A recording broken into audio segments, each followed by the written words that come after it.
I'm so grateful. But when she was talking, I was wondering if it's about me she was talking about. Because those profiles, I don't know if it's about me. But like Pastor Gigi said, we've been to school, but that is not important. The most important thing is that we are empowering people. Somebody say, Amen! I like to be very energized. And so I want all of you to be excited that we are here for a cause. And the reason why we are here is basically to ensure that one more girl gets opportunity to go to school.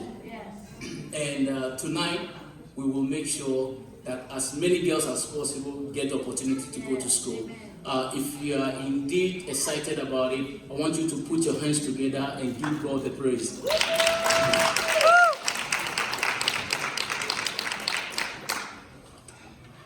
So, again, I feel so empowered, so encouraged, and I thank all of you for giving me the opportunity to speak this evening. If you ask me to speak according to the textbook, I can go 4 hours non-stop. That's what doctors do. We can talk. But the talk is not important. What is important that you contribute to ensure that one more girl get the opportunity to go to school. And that is going to be the central theme of my talk, to ensure that you as an individual sitting here, you will not leave this room without contributing a penny towards the support of a one more girl to get access to quality education. Are you excited about this? And if you're excited about it, I just want you, before I start, I just want you to take a deep thought into your pocket. If you came here without your checkbook, it's okay. We'll be able to get cash out, right, Grace? Yes. In case you don't have a cash out, we have a Zelle. In case you don't have that, what else do we have? We have a website you can make donation. But whether you like it or not, today, every single individual here, you don't just eat food and drink and smile and take nice pictures. You will do a contribution towards this project. Amen. Can I hear amen to that? Amen. Yeah, so we'll get it done. All right, so once again, I'm excited. So you can see that I'm very excited, I'm very happy, and I want to bring that same energy to every one of you here. So as we talk about empowering young girls from around the world, just as you heard from my introduction, I was privileged, for me, I thank God so greatly because He gave me an opportunity that a lot of young people did not have. I'm a young man, and so I have happened to live and work in over 119 countries around the world. I have seen all before, from Congo DR to Rwanda to Kenya to Nepal to Sri Lanka, Boston, Estonia, all the places of conflict. I've been there because I was working as a conflict analyst for the United Nations. I've seen all before. And so when I am asked to speak about empowering young women and young girls, I take it personal because I've seen that in some part of the world, women are considered as an afterthought, which is very unfortunate. And we will change that today. Amen. Sometimes I feel like I'm in a church. So when I say that, I want to hear some amen and some energy to keep us going. Because by doing so, we are able to contribute more to support the work. So education matters. And I want everyone to pay attention to this. That the right of education doesn't recognize race. It doesn't recognize your age. It doesn't recognize your nationality. In fact, it does not even recognize your gender. Education is education. And education is a basic fundamental human right which cannot be taken for granted. And so if you are here and you consider education to be just one of those, then you are part of the problem. We want to change a problem. And sometimes there are ways and activities that we can do to effect that change. Somebody can provide education through financing. Somebody can adopt a child and take care of that child and empower that child to become more resourceful.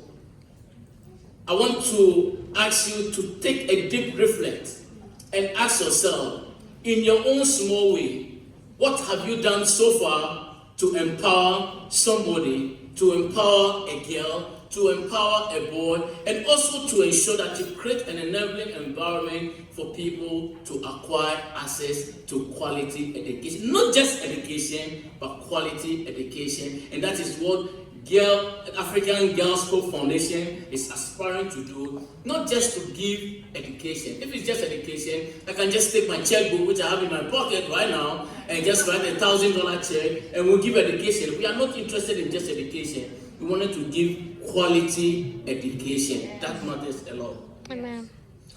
Now, it is also important for us to realize that every person must practice the right to education and to create a better future.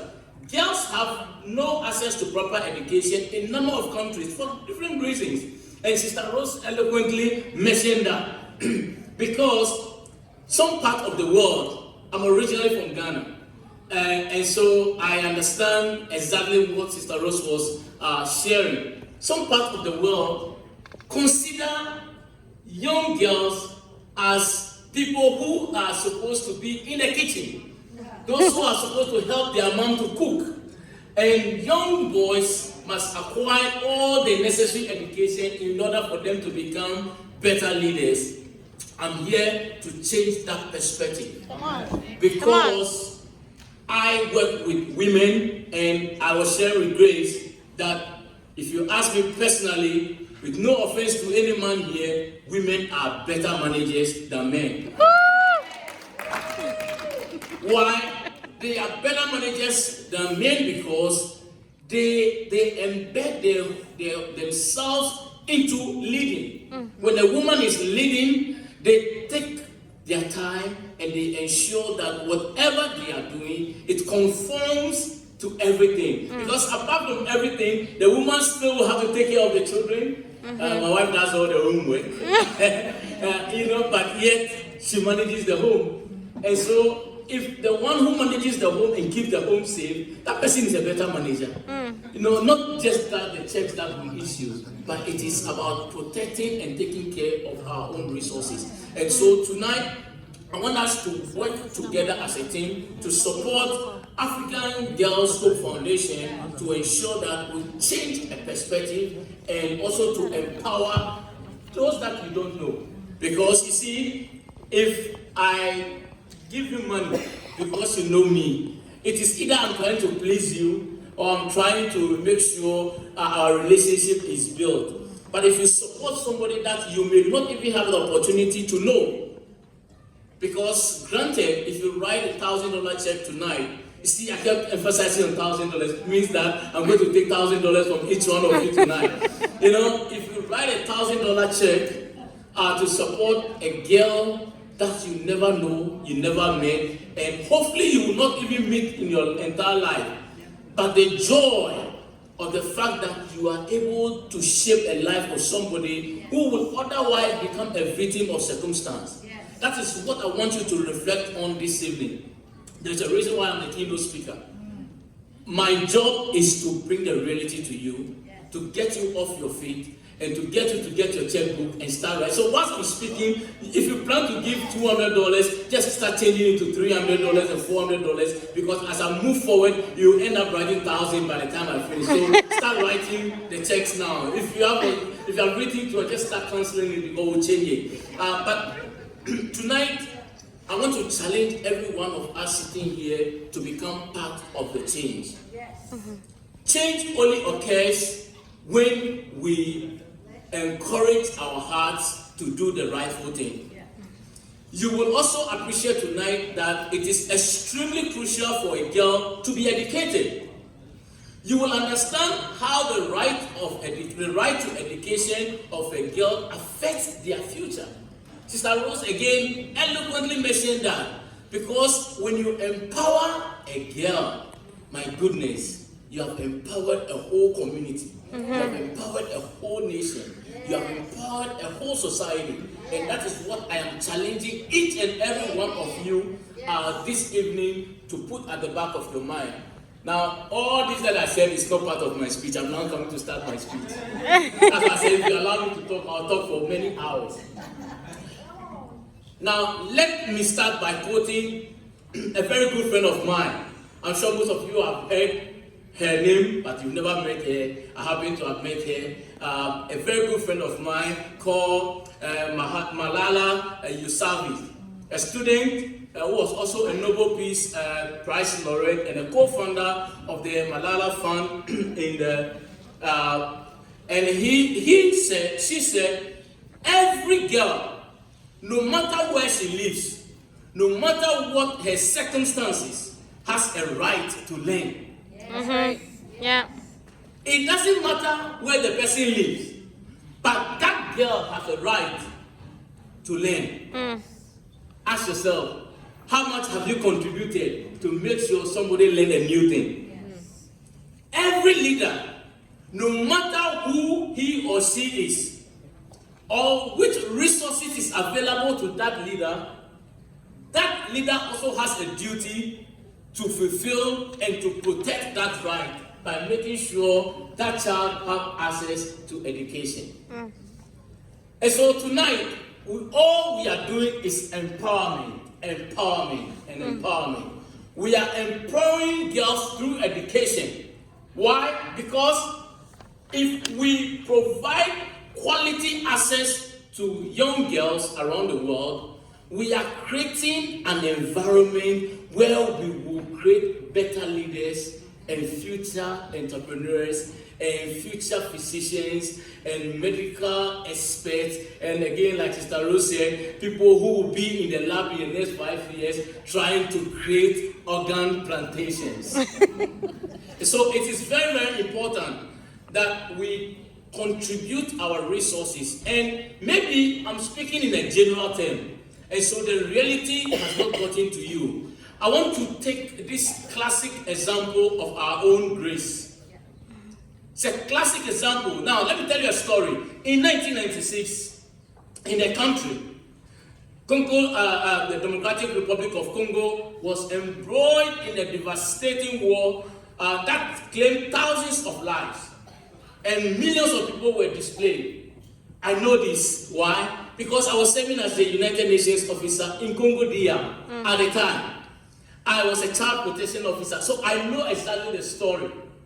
Now, the problem here is that now grace in a story moved from one camp to the other, but by the special grace of God, she encountered somebody out of nowhere who spotted her, and by that spotting, her life was completely turned around. Today, you and I are sitting here because grace invited all of us. It is a living testament of what one person can do in your life. Come on. And so if you are sitting here right now and you are not encouraged and you are not empowered and you don't feel like changing your $200 to $500, then you are not ready to make a difference. That's right. I want you to realize that just by sponsoring one girl, how much does it cost to sponsor one girl for a month? $29. $29. $29 is even less than the pedicures we do. My wife goes to massage envy, so I pay the bills, so I know. You know, and so I want to encourage each and every one of you here that we will continue to change and will continue to empower, but it has to come from within. You should not be forced. You see, when you are forced to do something, then it is not coming out of your heart, and you may not be able to sustain it. That's why I said that grace is a classic epitome of empowerment and what it means. You know, just recently, Grace was in Washington, D.C. with us, and at our Global Institute, and fortunately again, she was recognized by our institution with one of our meritorious awards. And at that program, I had mentioned that we are all either champions of change or victims of circumstances. Ask the one sitting next to you, are you a champion of change or a victim of circumstance? Ask that person. No, ask. Are you Ask that person. champion? If that person tells you he or she is a champion of change, ask the person, how much are you contributing tonight? Ask that individual, how much are you contributing tonight, because you acclaim that you are a champion of change. Yeah. It is a simple matter of personal and collective choices. If we are to change the world and make it a better place for our children and our children's children, we must begin the process within changing ourselves and our thinking. That is the more reason why I am challenging you to change your thinking. You know, because people walk into a meeting with a mindset that I'm going to this program, I'm going to bless them with $50. God knows that's all that I have. Let me tell you, one thing I have not mentioned, that I believe in the Holy Scriptures. And one thing I know for sure, if you do anything which does not cost you, it is just a mere offering. It is not a sacrifice. And so, this evening, I am challenging everyone here to make a sacrifice. And a sacrifice should be more than $390. If you contribute less than $390, you just give an offering, which we will take anyway. We will accept every money. But we want you to make a sacrifice. Just count the number of people in this room. We are more than 30. Imagine that each and every one of us is at least giving us a check of $390. At least we know that 30 students will immediately get 1 year full scholarship. And you and I are going to be part of that thing, whether we agreed or not, because we choose to be here. It is part of the Great Commission. Amen. You know, it is part of that commission, because we voluntarily came into the system. We must hear the voice of God and do accordingly. Somebody say me, amen. Amen. I'm excited already, you can see. And I don't want to bore you with the night. So I am jumping all my speeches to make sure that we are all very empowered and ready to make a sacrifice. 2 more things I'll say and then I'll end up. Now I want you to come to that point where you are going to have a sober reflection. I'm not too sure why we don't have audio visuals for you to see the story of Congo and the girls. And I want to again speak to your hearts, everyone here. Just take a deep reflection of yourself and ask yourself, what can I do as an individual to make a difference in the life of someone? In conclusion, I want all of you to know that girl child education isn't an issue to be taken for granted.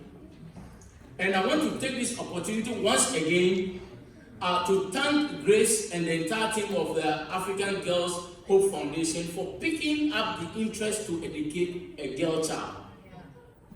Education helps women to gain skills needed to take on leadership roles, both at local, national, and at international fronts. Better educated women are more likely to join other social bodies and to impact the life just as Grace is doing. Giving back to your society is only when you have been empowered. That is when you can give back to your society. One final thought, and I promise you to be my last thought. I've heard many people claim, but I am only one person. I can only give $200. You see, I'm going back to my $1,000. I can only give $200.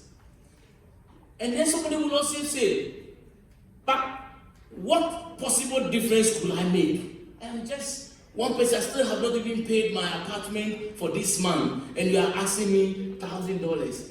I mean, what difference can I make? I want you to think again. Was not Nelson Mandela one person?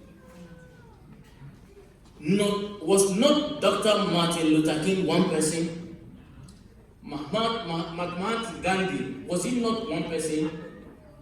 They first transformed themselves into champions of change. They sacrificed their lives. One thing Grace said which caught my attention a short while ago was the fact that there was this refugee who ran into Pastor Simon's house and said, I wish I could speak the same Swahili you said, that we have not eaten, give us food to eat. They sacrificed their food and gave it to this individual to eat. That is what we call sacrifice. Like Christ said, if you do unto others, you have done it for me. And so I want to challenge every single one here tonight that I want to invite you to become part of that change. We must each follow the example of these great leaders and what Grace and the team have done tonight by just adapting one girl for tonight by contributing at least $390 to make sure one girl stay in a class for a whole year. I hope you are encouraged, I hope you are empowered, and I believe that by the time we finish tonight, you will be on your feet and you take your checkbook and you will write 5 checks to support this vision. God bless you, thank you, and allowing me to speak to you.